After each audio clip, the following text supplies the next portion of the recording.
모든 지각에 뛰어나신 하나님의 은혜와 평강이 그리스도 예수 안에서 저와 여러분에게 함께 하시기를 축원합니다. 아멘. 오늘 말씀 제목은 초신자의 믿음 그 힘이라는 제목으로 데살로니가전서 3장 5절에서 8절 말씀 은혜 나누도록 하겠습니다. 잘 들어주시기 바랍니다. 이 영상은 영국에서 최초로 시작이 되어 1년에 한 바퀴를 돌면서 이 영상을 시청하는 자들에게 복을 주었으며,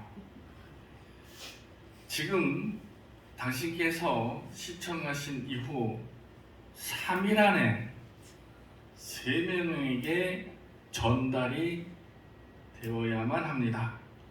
영국의 처칠 수상은 비서에게 보내라 했으며, 이를 보낸 비서는 로또 복권에 당첨되는 복을 받게 되었고, 영국의 유명한 정치가 대처 수상은 이를 무시해서 수상직에서 물러나게 되었습니다. 본 영상을 시청하시는 분들은 구독과 좋아요와 함께 3일 안에 3명에게 전달을 바라겠습니다. 아멘 하십니까? 분명히 아멘 했습니다. 네. 오늘 말씀은 바울이 데살로니가 교회 교인들에게 그들이 믿음으로 환난을 이겨내는 모습을 칭찬하는 내용의 말씀이었습니다. 첫 번부터 바울이 이렇게 얘기했어요. 너희들이 박해를 받았다라고 표현을 했습니다. 데살로니가 교회에는 어떤 박해를 받았나? 바울과 실라 일행이 데살로니가 지역 교회에서 교회를 세우면서 유대인들에게 쫓겨서 도망을 급하게 쳤습니다.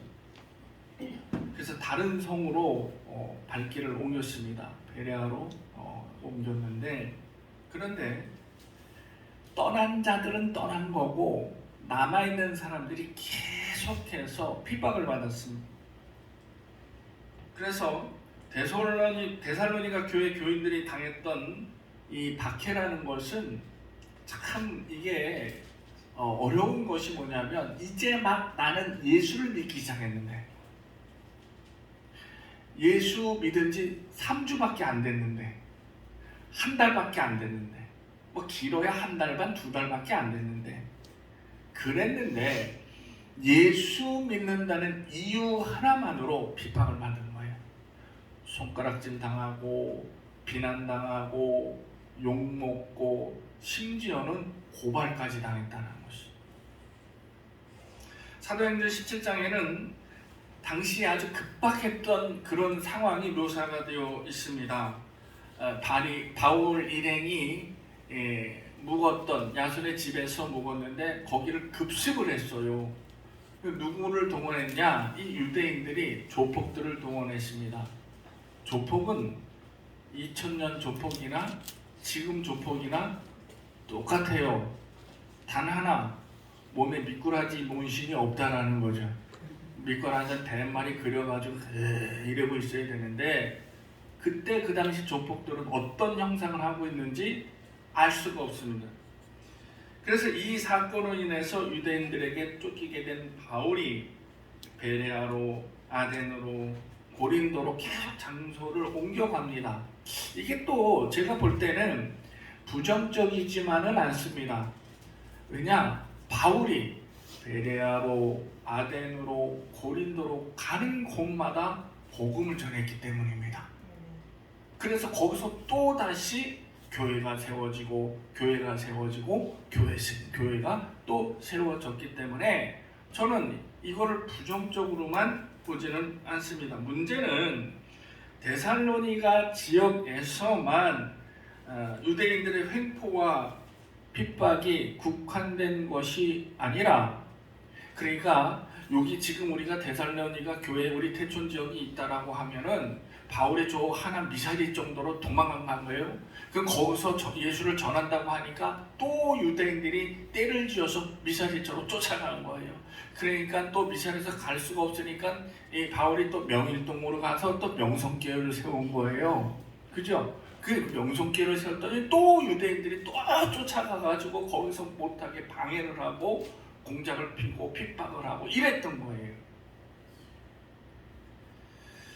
그 지역에 사는 유대인들이 이제 여기서 갔으면 하남에서 이 하남에서 하남교회를 세웠대 소문을 듣고 가난 곳 주변에 사는 사람 유대인들하고 합작을 한 거예요. 또 연합해서. 여러분, 우리는 성경에서 연합해서 뭘 이루라 그랬어요? 협력해서 뭘 이루라? 선을 이루라. 그런데 이 유대인들은 협력해서 악을 이룬 거예요. 어쩜 그렇게 성경하고 반대로 가는지 모르겠습니다. 바울이 이 데살로니가 교회 교인들이 핍박을 받고 박해를 받고 있다라는 소식을 들으면서 굉장히 마음 아파했습니다. 마음이 아팠을 것 같아요. 저 역시도 그랬을 것 같습니다. 그래서 데살로니가 교회를 향해서 바울이 몇 번이고 다시 그곳을 가려고 했어요. 왜? 내가 직접 가서 위로도 해주고 하나님 누구신지 예수님 누구신지 또 가르쳐도 주고 또 믿음을 다독여서 굳게 세우고 이렇게 하는 그런 아비의 심정으로 자꾸만 가려고 하는데 성경에 뭐라 그랬냐면은 사단의 방해로. 이 2장 18절에 보면은 바울이 데살로니가 지역 교회로 가려고 몇 차례 노력을 했으나 무산되었고 바울은 이를 사단의 방해로 규정하였다. 실제로 2장 18절에는 그렇게 기록이 되어 있어요. 나는 자꾸 가고 싶었는데 어찌 이렇게 사탄들이 방해를 하는지 결국은 내가 갈 수가 없어. 대신 누구를 보내요? 디모데를 보내야 되겠다 라는 판단에 이른 겁니다. 여기서 사단의 방해가 구체적으로 어떤 상황을 이야기하고 있는지는 언급이 되지 않고 있습니다. 그런데 이는 바울이 봤을 때 이거는 사단이 방해를 하고 있구나 라고 판단이 되어진 거예요. 그래서 그렇게 사단의 방해로 바울이 규정해서 저시를 띄운 것입니다. 여러분, 우리가 뛰어넘을 수 없는 그런 위대한 전도자, 선지자 바울도 사단의 방해를 받았다는 사실입니다. 바울도 이 사단의 방해에서 전혀 자유스러울 수 없었다는 사실입니다. 그렇다면 우리는, 저와 여러분은 어떤 상황일까요? 그 위대한 능력의 전도자 바울도 사단의 방해를 받았는데 우리는 괜찮을까요? 안전할까요? 우리가 상상할 때 아이들도 그렇고 우리도 어렴풋이 이렇게 상상을 해요. 사단마귀라고 해봐요. 그럼 머릿속에 뭐가 떠올라요? 일단 삼지창을 들고 머리에 뿔이 좀 나고, 그리고 이런 환한 이런 데 대낮에는 나타나지 않고 어두컴컴한 골목길이나 자려고 불을 다 껐더니 나를 턱 쳐다보고 있든가 짠 하고 나타나서, 이게 사단 마귀를 우리가 상상하는 대표적인 그런 형상 아니겠습니까? 그죠? 네, 마귀라고 하면 일단 그 모습을 갖춰줘야, 그래야죠 이빨도 하나 이렇게 나오고 이래야, 그래야 마귀라고 표현하지 않겠습니까? 그런데 여러분, 이 사단 마귀라는 것을 정의해 볼 때, 그리고 사단의 방해로, 사단의 짓거리로, 악마 짓거리로 라고 규정하는 것을 바라봤을 때 단 한마디로 정의하면 뭐가 되느냐? 사단이라는 것은, 사단의 방해라는 것은 이렇게 정의할 수 있습니다. 복음을 방해하는 모든 요소, 이것이 사단의 방해요, 사단의 짓거리요. 여러분, 제가 지난번에 우상을 정의해 드릴게요 라고 했지요. 우상은 한마디로 뭐라 그랬어요? 하나님보다 더 사랑하는. 예, 우리 장로사님 외에는 다 몰라. 얼마나 감사한지 몰라. 다시 한번 가르쳐 드릴게. 우상을 정의하는 딱 한마디는 뭐냐? 하나님보다 더 위하고 사랑하는 것을 우상이라고 볼 수 있습니다. 그러니까 내가 명예를 좋아하면 명예가 우상이에요. 돈을 너무너무 밝히고 좋아하면 돈이 우상이 되는 거예요. 자식을 막 애지중지 해갖고 예배도 못 나올 정도로 자식 때문에 막 이러면 자식이 우상이 되는 거예요. 우상의 한마디로 정의한다면 그러면 여기서 사단을 한마디로 정의한다면 복음을 방해하는 모든 요소들을 사단의 방해 작전이라고 규정할 수 있다라는 것입니다. 오늘 우리는 굉장히 중요한 말씀을 배운 거예요.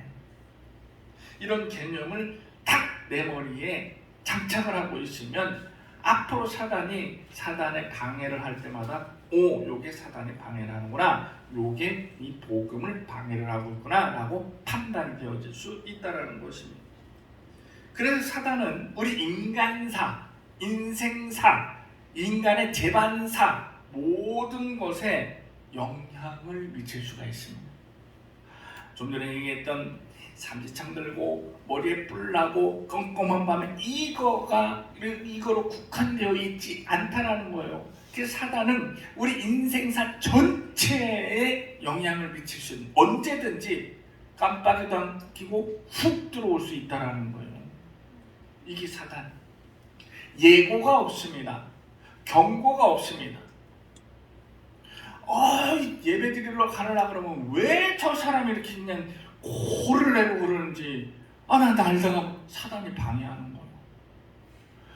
예배 잘 드리고 은혜 받고 할렐루야 막 이랬는데 집에 가서 쌈박질하면 이거 사단이 방해한 거예요. 이거 분명히 아셔야 돼요. 이거 뭐요? 내가 사단에 진 거예요. 사단은 기본적으로 어떤 짓을 하느냐? 우리를 분을 내게 만듭니다. 화를 내게 만들어요. 왜 그런지 아세요? 여러분, 내가요 화가 나고 분이 오르면 판단력이 흐려집니다. 그죠? 그러면 판단력이 흐려지면 내가 평소에 하지 않던 행동이 나오고 하지 않던 말이 툭 튀어나오고 하지 않았던 생각들이 나를 지배하고 이러다 보면 부딪히고 갈등을 일으킬 수밖에 없습니다. 그래서 사단은 우리를 자꾸만 찔러서 분을 내게만 분노하게 합니다. 그래서 우리는 하나님 앞에 평정심을 유지하며 마음의 평화를 얻는 것이 가장 중요합니다. 어떤 환난과 어떤 고통이 닥쳐오더라도 나는 십자가만 보고 믿음으로써 내 마음의 평안을 얻는 것이 가장 사단을 방어하는 최선의 방어라. 사단에게 싸워 이기는 방법 중에 가장 큰 방법이 바로 이것입니다. 그런데 이것이 작동하지 않으면 끌려가게 되어 있습니다. 바울은 데살로니가 교회 교인들에게 저기 안심을 했다라는 것입니다. 요한계시록 20장에는 하나님께서는 그 마지막 순간에는, 최후의 순간에는 사단을 결박시키고 하나님의 뜻을 완전하게 성취하신다라고 기록이 되어 있습니다. 바울은 데살로니가 교회 교인들의 소식을 들으면서 감동을 했습니다. 내가 노심초사하고 내가 근심과 걱정하며 이들이 어떻게 지낼까라고 했던 것이 일순간에 사라지는 순간, 그렇지, 내가 또 이 사단의 꾀임에 넘어가구나 라고 생각할 수 있습니다. 바울은 성경에서 이러한 현상을 뭐라고 표현을 했냐면 기쁜 소식이라고 했습니다. 여러분, 복음은 뭐예요? 기쁜 소식이죠. 바울에게 있어 데살로니가 교회 교인들이 지금 이렇게 잘 견뎌내고 있습니다 라는 것이 곧 복음이었다는 것이, 기쁜 소식을 전해줍니다. 여러분, 복음을 들으면 내가 어떻게 돼요? 행복하지요, 평안하지요, 기쁨이 샘솟지요. 그리고 중심이 딱 설 수 있는 것이 복음입니다. 그지요? 복음은 나에게 들어왔을 때는 그런 역할을 합니다.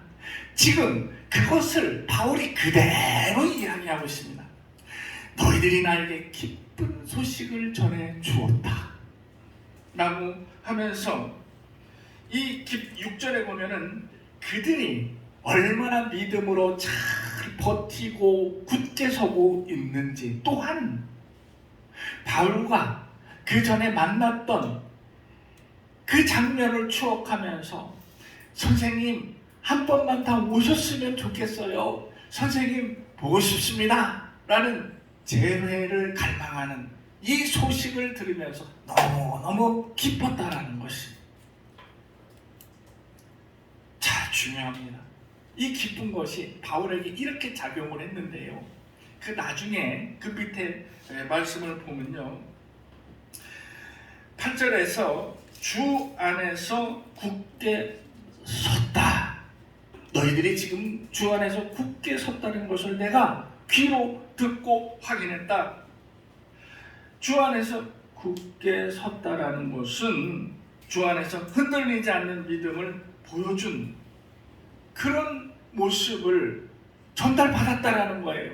기쁜 소식으로 들었다라는 거예요. 이게 바울에게 아주 큰 위로가 되었다라고 고백하고 있습니다.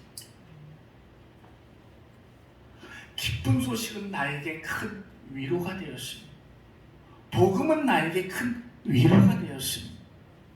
데살로니가 교인들이 주 안에서 굳게 섰다라는 것은 나에게도 커다란 위안이 되었고 위로가 되었다라는 것입니다. 왜냐하면 그들이 그러한 핍박 속에서 건재하다라는 것을 확인했기 때문입니다.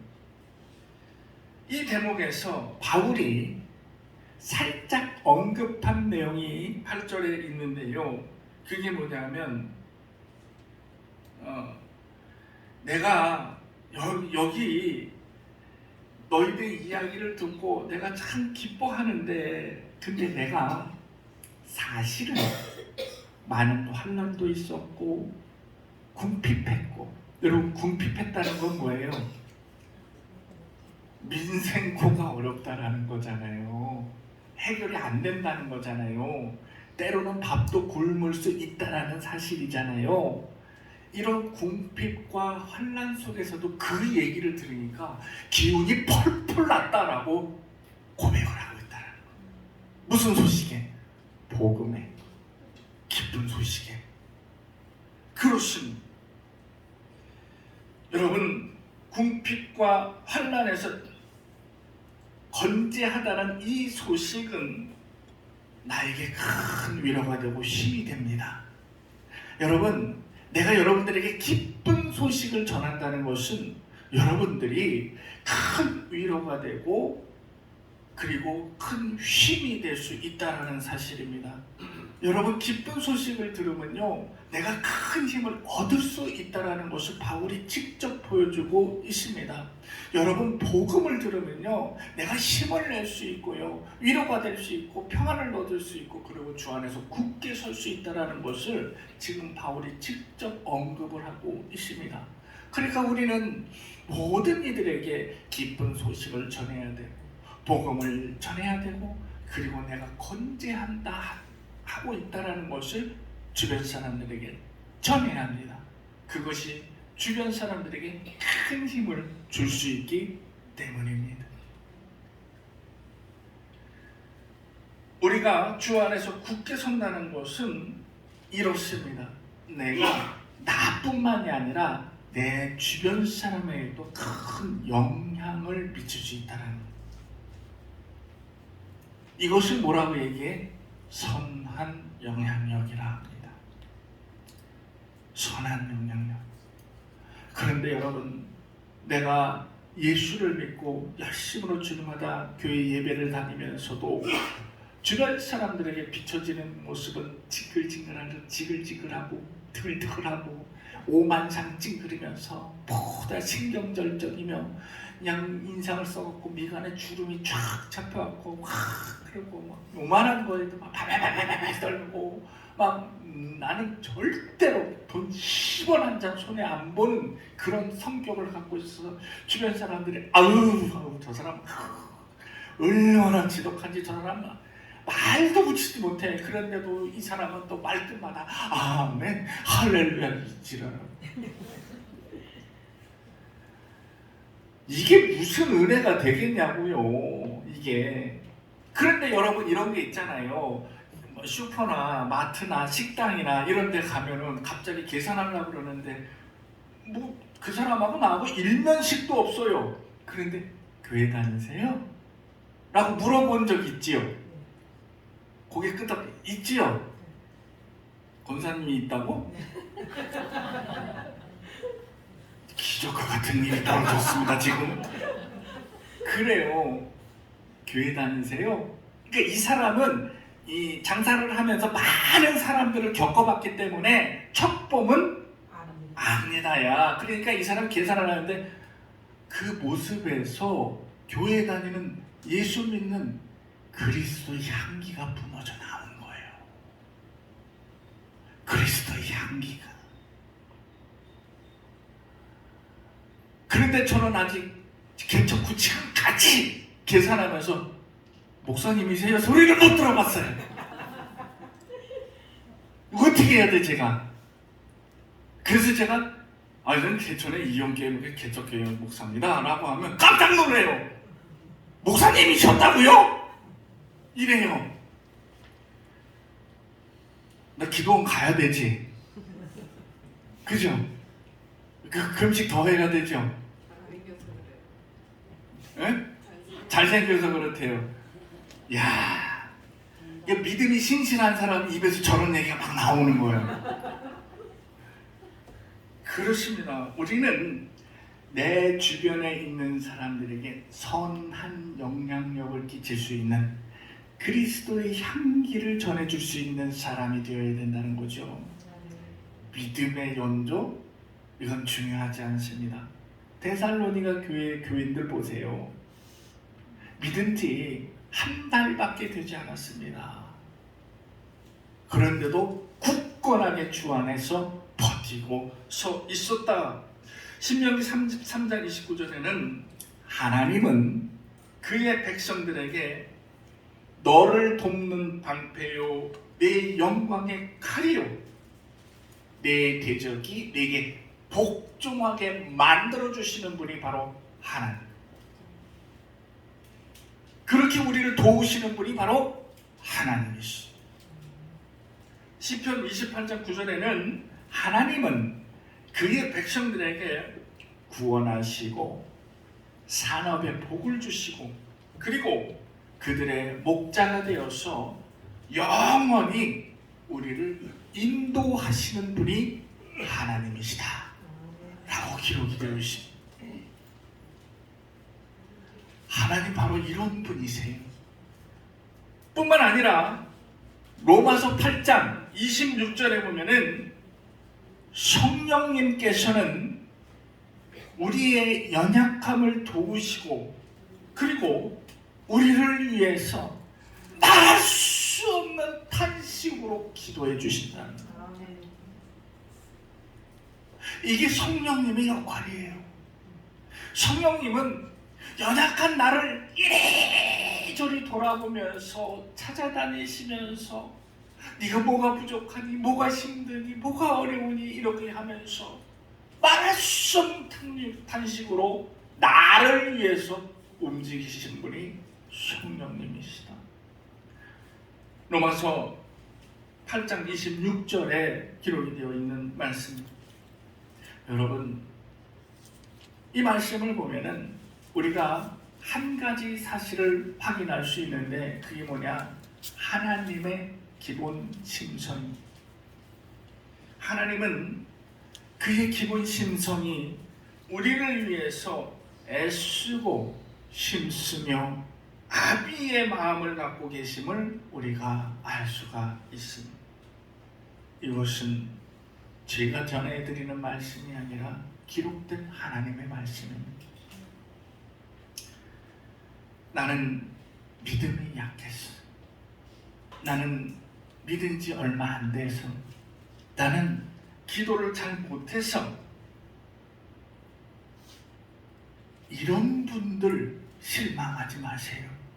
왜냐? 이런 분들을 위해서 성령께서 찾아다니시면서 도움을 주신다. 성령님의 사역이 그거요. 성령님의 역사하심이 그거요. 그러니까 내가 믿음 약하고 믿은 지 얼마 안 되고, 난 기도도 잘 못하고, 난 예배도 잘 못 가고, 나는 이래서 나는 저래서 걱정할 필요 없다라는 거예요.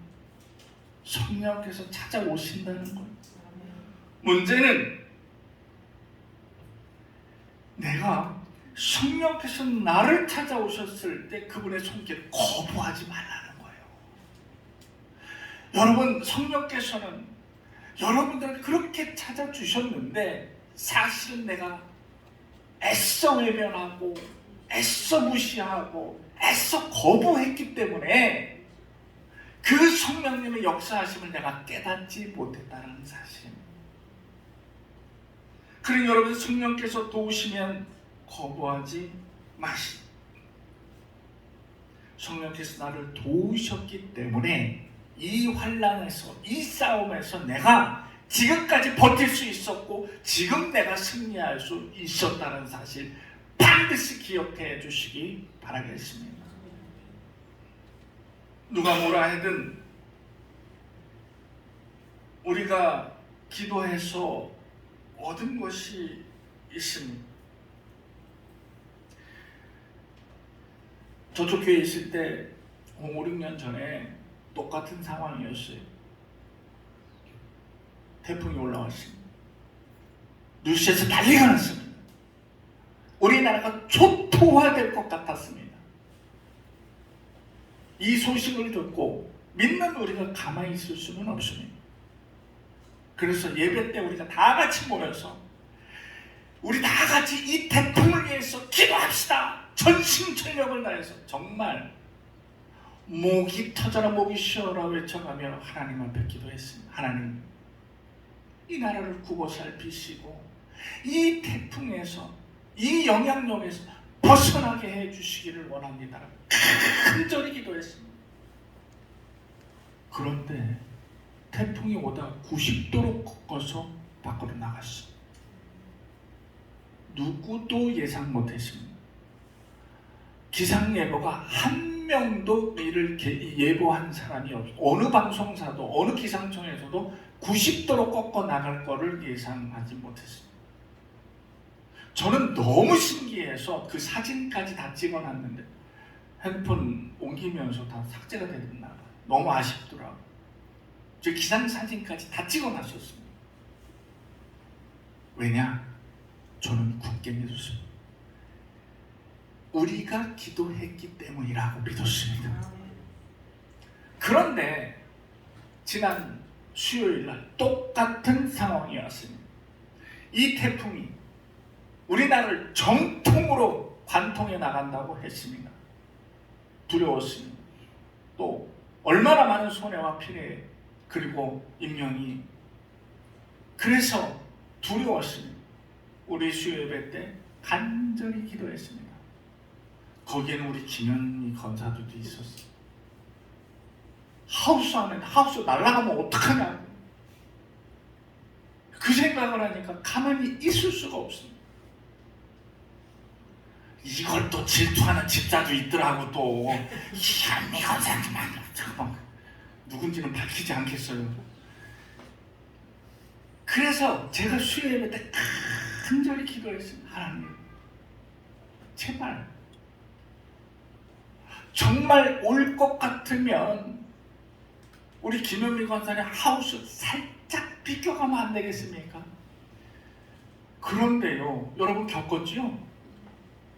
비 좀 오네 정도였잖아요. 바람 분해도 없어. 그 바람 어디 갔냐고. 뭐 일본 저쪽에서는 뭐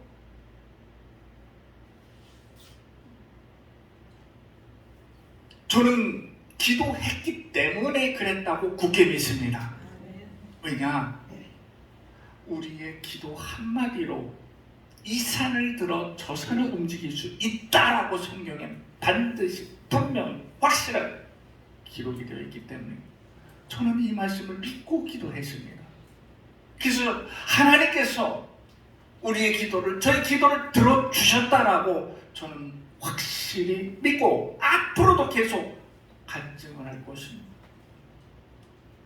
그러면 또 우리 목사님은 태풍도 움직이는 기도의 능력이 있는 사람이야, 이 얘기 듣자고 하는 거 아니거든요. 여러분, 제가 무슨 태풍을 움직여요? 박태풍 목사라고 개명을 할까요? 그거 아닙니다. 우리 오해하지 마시고. 그게 아니고 이것도 생각하지 않고 저것도 생각하지 않고 나는 무릎 꿇고 오직 한 가지 때문에 전심을 다해서 기도했다라는 겁니다. 이런 기도에 성령님께서 들으시고 이를 역사해 주신다는 것을 우리가 지금 2차례나 경험했다는 사실입니다.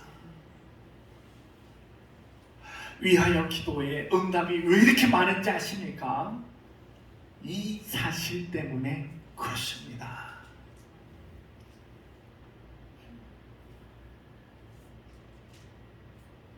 여러분, 태풍을 움직이는 기도라면은 우리가 겪는 환난이 이 거대한 태풍만큼 비교할 바 되겠습니까?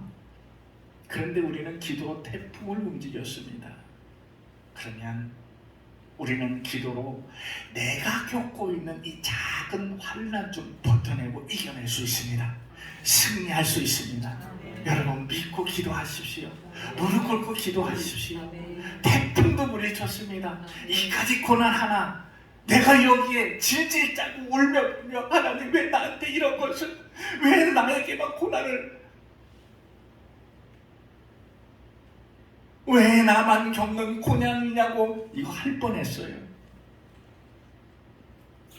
이거 하지 맙시다. 믿음으로 승리합시다. 내 기도로 승리할 수 있습니다.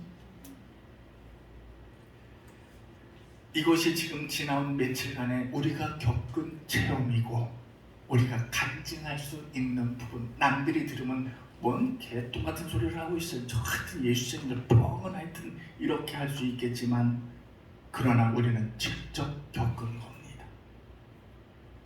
누가 뭐래도 우리만이 간직하고 있는 비밀이 되었다는 거죠. 이를 함부로 나눠줄 수 있겠습니까? 우리는 그래서 내가 가장 소중하게 생각하는 사람에게 예수를 전해야 되는 거예요. 지나가는 사람보다 내가 소중하게 생각하는 사람이 더 중요하지 않습니까? 그래서 그들에게 복음을 전해야 되고 기쁜 소식을 전해줘야 됩니다.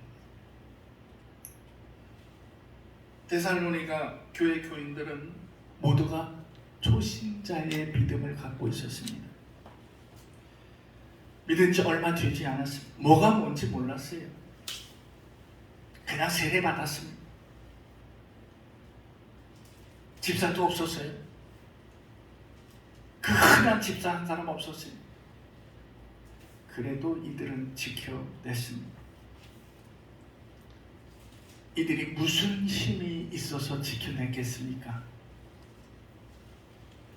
이겁니다. 내가 이기고자 한다면 성령님께서 도우실 것이다. 내가 믿고자 한다면 성령께서 우리의 손을 붙들어 주실 것이다. 데살로니가 교회 교인들은 이 한 가지 믿음으로 지금까지 버텼습니다. 여러분, 나 믿은 지 얼마 안 됐고 초신자라 미리부터 내가 숙이고 들어가지 맙시다. 나는 오늘 말씀을 붙잡고 내 안에 계시는 예수님, 내 안에 계시는 성령님의 도우심을 반드시 내가 붙잡을 수 있으며 내가 주님 손을 붙들고 당당하게 저 교회 밖의 세상에 발걸음을 옮기시기를 주님의 이름으로 축원합니다. 아멘. 기도하겠습니다.